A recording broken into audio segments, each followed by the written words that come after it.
Bond, que es economista, pero antes vamos a ver qué pasó con el dólar. Ayer hubo una preocupación enorme, en realidad durante 10 jornadas consecutivas hubo una preocupación enorme, pero después de los anuncios que hicieron más temprano los funcionarios del equipo económico del gobierno, la situación se había tensado. Hoy se dio el dólar. Vemos el informe y hablamos con Mariano. Yo lo que creo es que en realidad el gobierno anunció hoy una devaluación, que no es una corrida, no es que salió el tiro por la culata, sino que hubo una decisión de política económica de subir el dólar, ¿no? El principal perdedor de una devaluación, los principales perdedores son los trabajadores. Sigue siendo más bajo que la inflación, según los cálculos oficiales, es cierto, la inflación estaría rondando un 24%. Según cálculos privados, estaría quizás hasta un poco más en el cierre del año por el impacto de los últimos aumentos y vinculado a la estacionalidad, por ejemplo, la renovación de alquileres y demás. Y también es la forma en la Argentina de reducir muchas veces el déficit fiscal, ¿no? Cuando hablábamos del presupuesto, si bien el presupuesto estaba hecho con ese dólar, con esa inflación a 15, lo que la mayor parte de los economistas queremos es que con la nueva pauta, y si el dólar sigue subiendo con la nueva pauta de inflación, en realidad va a ser mucho más alta que el 15. ¿Qué cree que transmite a los mercados el hecho de que haya sido el ministro de Hacienda, Nicolás Dujovne, y no el presidente del Banco Central, quien haya enunciado las nuevas metas de inflación? Muchas gracias. Sí. A ver, creo que, más allá del caso puntual, después pueden detallar ellos, creo que lo que tiene que transmitir esto es previsibilidad, confianza. El gobierno fue muy desprolijo en esta decisión. ¿Por qué fue muy desprolijo? Porque lo gobiernan de afuera. Le dijeron que le prestaban más plata si tomaba esa decisión. Y evidentemente de afuera, el que gobierna de afuera tiene, así como la Argentina, tomar decisiones en la Argentina, debe tener que tomar decisiones en otros países. Por eso fue a último momento de esta forma. ¿Puedo decir una cosa? ¿A quién le hicieron el Día de los Inocentes hoy? Sí. A todos los que estaban en el LEVAC, ¿no? Porque en realidad esta medida es una forma de licuar las LEVAC. Con lo cual, sin lugar a dudas, que de acuerdo a las medidas que anunció ayer el gobierno, uno de los sectores que más va a estar golpeado con esto es el sector del trabajo. Toda devaluación genera una pérdida de poder adquisitivo del salario.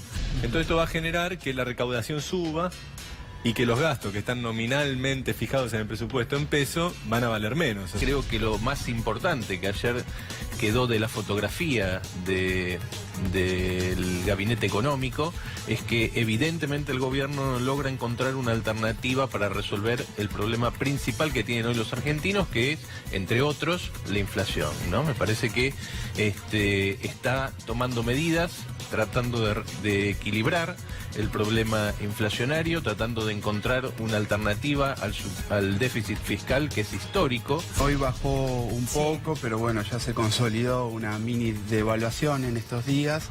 Y hay una tensión muy grande en la economía nacional. Es una economía que se está endeudando fuertemente en el exterior. Ese endeudamiento del exterior hace que ingrese una gran cantidad de dólares, y esa gran cantidad de dólares que ingresan por deuda externa, más los que ingresan a especular con las LEVAC, que por eso ayer dieron como una suerte de giro en la política monetaria del Banco Central para descomprimir un poco las LEVAC, hacen que haya una presión a que el dólar se aprecie, que vaya hacia abajo. Gracias por venir, Mariano. ¿Qué cambió de ayer a hoy? Subieron la tasa de interés en el mercado secundario, las LEVACs, o los bonos que están en función de las LEVACs también.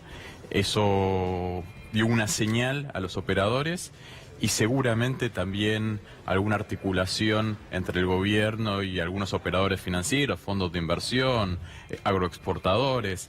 Alguna comunicación en el cual le indicaron que el tipo de cambio que ellos esperaban era entre 18.50 y 19 para el mayorista y que era un buen momento para liquidar. Eso seguramente pudo haber ocurrido y entonces se generó esa oferta que implicó que el tipo de cambio cediera casi todo lo que había ganado en la jornada anterior. ¿Y en la cuestión de fondo cambió algo? Para la cuestión de fondo no, sigue siendo el mismo modelo en el cual se beneficia claramente el sector financiero. Quienes poseen más información pueden comprar y vender en el momento oportuno y sacar muy buenas diferencias de ganancia en esas operaciones. Claramente hay una tasa de interés que supera a la tasa de inflación, con lo cual el sector financiero tiene más rentabilidad que una actividad productiva, especialmente de una pequeña y mediana empresa, y al mismo tiempo hay estos escenarios de estrés financiero que son capitalizados por los operadores especulativos que cuentan con más información y pueden hacer tomar estas tajadas. En muy poquito tiempo tomaron una diferencia muy importante, porque lo que se verificó fue que las licitaciones anteriores de las LEVACs se renovaban prácticamente en su totalidad. Llamativamente, en esta última, que fue hace 2 semanas, justo antes de que comenzara la corrida, lo que ocurrió fue que solamente se renovaron 2/3 partes, quedaron sin renovar 120.000 millones de pesos, y ahora eso pudo haber perfectamente pasado al dólar, y ahora nuevamente vuelven las operaciones en pesos. Entonces, en esta dinámica lo que ocurre es, bueno, es un escenario muy propicio, muy adecuado para hacer negocios financieros. Si vos seguís el currículum de los principales funcionarios nacionales que estuvieron, los 4 que estuvieron sentados en la mesa de la conferencia de prensa hace 2 días, son todos ex dirigentes de bancos. Entonces, cuando alguien pasa de un banco al gobierno, no necesariamente pierde la dependencia que tenía con su anterior patrón. Entonces yo creo que hay una articulación bastante importante entre los bancos que controlan el gobierno, que controlan esos puestos claves en materia de política económica, y las decisiones que se van tomando. Fíjate que la sensibilidad que hubo hoy ante la señal del Banco Central, un Banco Central que tiene 56.000 millones de dólares de reservas.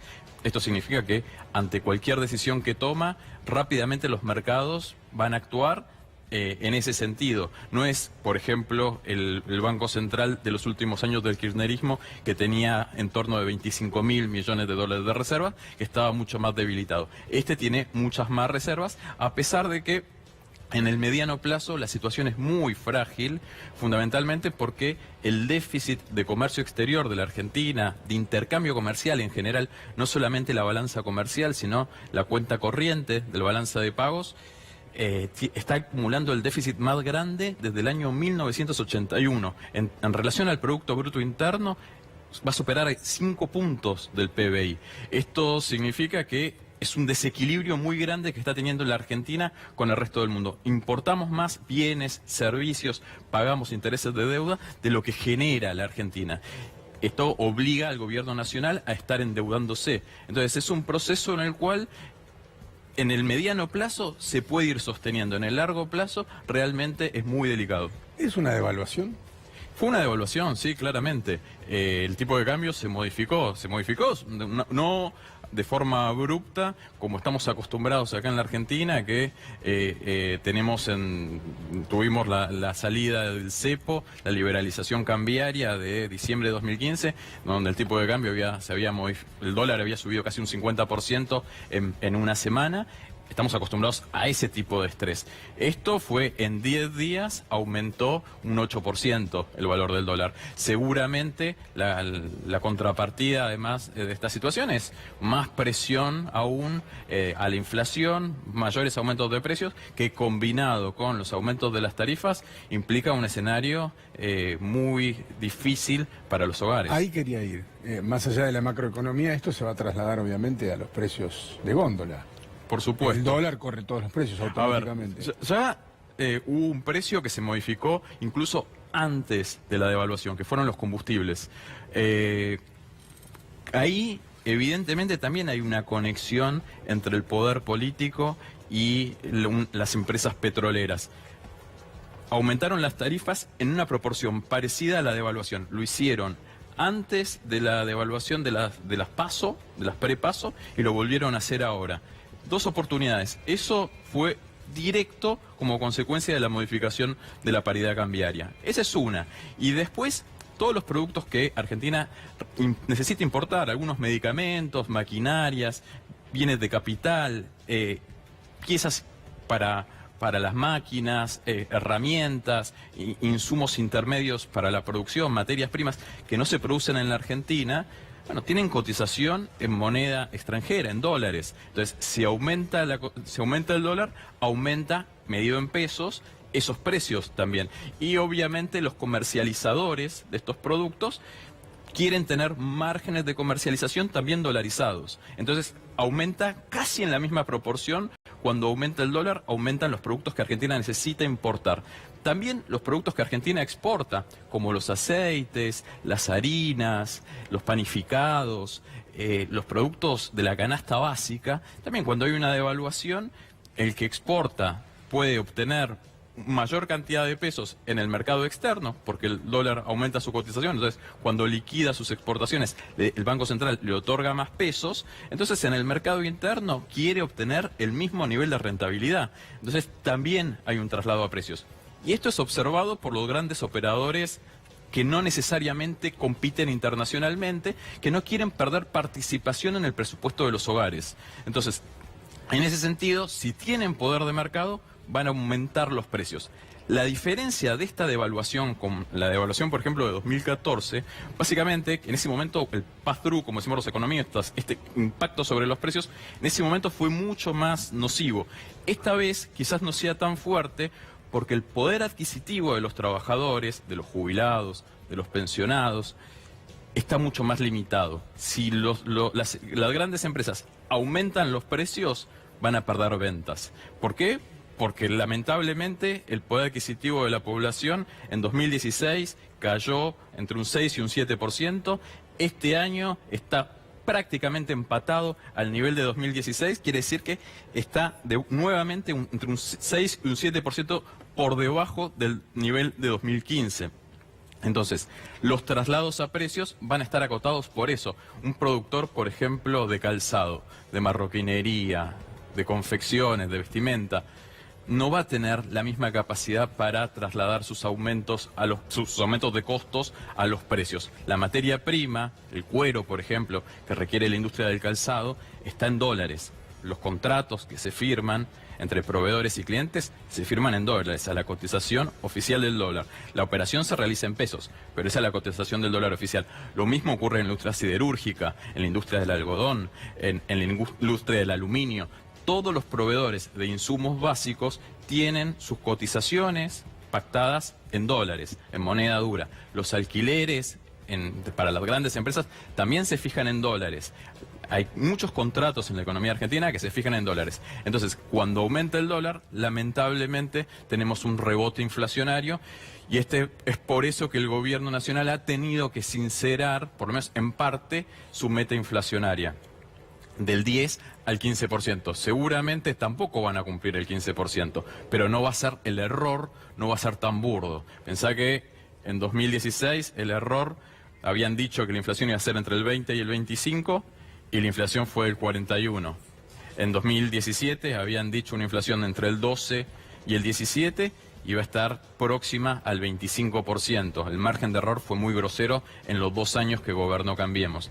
Esperemos que en 2018 esto no ocurra, pero parece que una meta de solo el 15% nuevamente va a implicar un error y esto favorece también a que las paritarias, es un argumento de negociación para las paritarias, para hacer que los sindicatos tengan que aceptar acuerdos de precios más bajos y en todo caso después le ponen una cláusula gatillo que verán si se reabre o no a fin de año y mientras tanto solamente tienen un techo del 15% cuando los precios evidentemente van a aumentar más. Gracias por haber venido. Por favor. 2 minutos de pausa y ya volvemos.